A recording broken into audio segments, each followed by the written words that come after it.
Dostlar, bir məqamı vurğuladınız ki, əslində qadınlar da poliqamdır.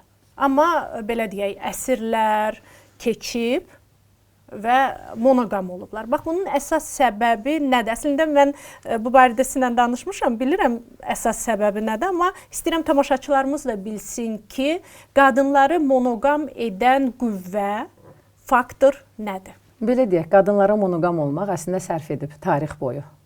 Nəyə görə? Çünki 2000 belə deyək də 24, 25, 23 biz artıq müasir cəmiyyətik. Biz artıq öz övladlarımıza baxa bilirik, işləyirik, onlar üçün bir qida gətirə bilirik çöldən. Bəli.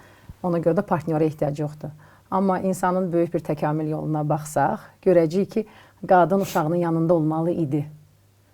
Çünki uşağın süd vermə dövrünə ən azı 2 yaşına qədər qadın mütləq uşağın yanında olmalıdır. Başqa qidalar yox idi, ana südü. Bəli. Bunun üçün də bir partnyor gətirməli idi mənə qidanı. Bəli. Yəni əslində qadınlar resurslar üzərində, belə deyək, onların rəqabəti olub və bunun ən yaxşı həll yolu nədir? Mən bir kişiyə sədaqətli olum, o məni resurslarla təmin etsin.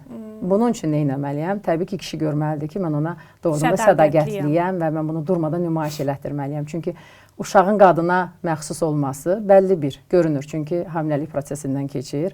Amma atasının kim olduğu heç vaxt bəlli olmayıb tarix boyu. Bəli, DNT analizi yoxdur. yoxdur. Hal-hazırda da bu analiz var. Və indi analiz yox idi. Bəs ata necə? Axı atada instinktiv bir proses deyil. Bunu da uşağa bağlamaq lazım idi. Bunu qadınlar nə ilə edə bilərdilər? Sevgi göstərərək, sədaqət göstərərək, bir insanın qayğısını çəkərək.